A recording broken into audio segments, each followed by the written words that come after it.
Sí, el tema de la prescripción de los medicamentos por denominación común internacional o por principio activo, pues es algo que simplemente se está normando como obligatorio dentro del Sistema Público Nacional de Salud, pero es algo que científicamente es el modo como aprendemos en todas partes del mundo las médicas y los médicos.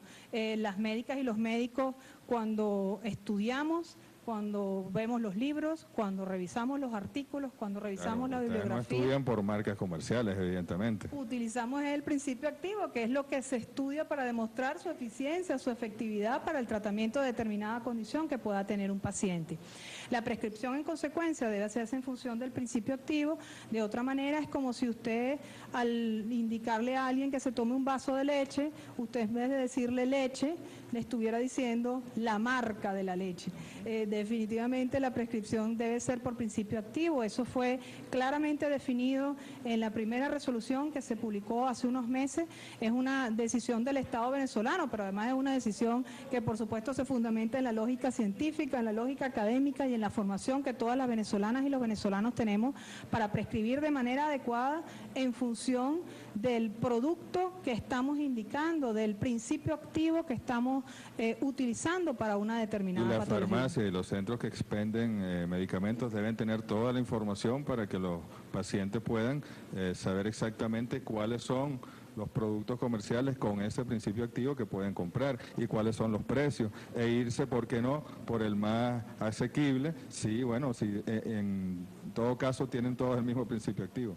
Sí, por supuesto. Bueno, en primer lugar, las médicas y los médicos prescriptores indudablemente conocen cuál es el principio activo o el fármaco que están prescribiendo, porque de otro modo pues tendrían que ir a un proceso de recertificación porque sería que han perdido algunos conocimientos, pero ese no es el caso de nuestras médicas y médicos, que todos por supuesto conocen cuál es el principio activo del medicamento que están indicando. A partir del momento de la publicación de la nueva resolución en Gaceta, que debe salir en la Gaceta Oficial del día de mañana, pues eso es obligatorio, por supuesto, por ley, pero digamos que eso es una práctica habitual de todas las médicas. ¿Y en cuanto a los récipes? De todas maneras, a propósito de lo que usted mencionaba, vicepresidente, hemos establecido también en la resolución la obligatoriedad de que todos los establecimientos autorizados para dispensar medicamentos, sean estos públicos o privados, tengan a disposición tanto del asistente de farmacia como del farmacéutico del establecimiento de salud para poder facilitar el asesoramiento farmacéutico que están obligados a prestar por su profesión, la lista de los equivalentes, que no es equivalente, es la lista del contenido en principio activo de cada uno de los nombres comerciales de medicamentos. Esa lista ya está publicada en la página web del Ministerio del Poder Popular para la Salud, mpps.gov.be, pero esta es solo una alternativa, porque en cualquiera de los libros que habitualmente manejamos los profesionales de la salud está, por supuesto, el principio activo, y los farmacéuticos, está, por supuesto, el principio activo contenido en cada uno de los medicamentos de marca. Correcto.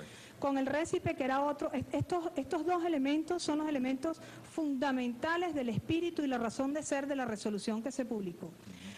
Surgieron algunas dificultades, sobre todo con la implementación de los récipes para el seguimiento de la prescripción adecuada acorde a la norma de los medicamentos. En ese sentido, una vez que escuchamos pues algunas recomendaciones, algunas sugerencias, algunas inquietudes que vinimos recibiendo de distintos sectores, hemos decidido posponer el tema de cómo se hace exactamente el récipe, sobre todo porque había algunas dificultades, por ejemplo, en el tema de la fotocopia del récipe y de algunos de los requisitos.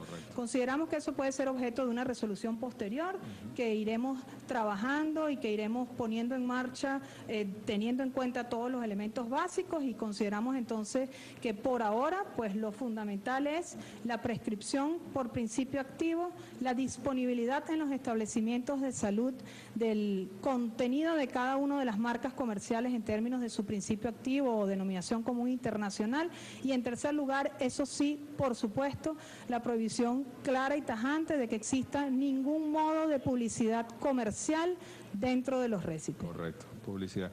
Es importante, hace meses cuando salió la primera resolución surgió todo un ruido con el tema de las píldoras anticonceptivas. En este caso no hace falta récipe médico para adquirirla.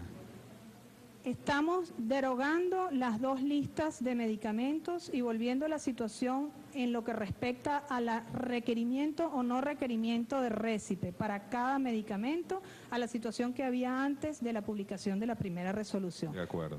De acuerdo, es decir, que no hace falta. Volvemos a aquella situación, los récipes se siguen emitiendo de la misma manera, solo que prohibiendo que haya una publicidad comercial y se hace por principio activo y no por nombre comercial. Exactamente. Okay, Luego los detalles sobre cómo hacer un récipe que nos permita hacer una vigilancia más adecuada y un seguimiento más adecuado del comportamiento de los prescriptores y de los fármacos dentro del país, lo iremos trabajando pues en los próximos días o semanas y lo volveremos a anunciar de manera ya más estudiada y con más calma acordada para garantizar que su implementación no obstaculice en modo alguno el acceso a medicamentos por parte de la población venezolana.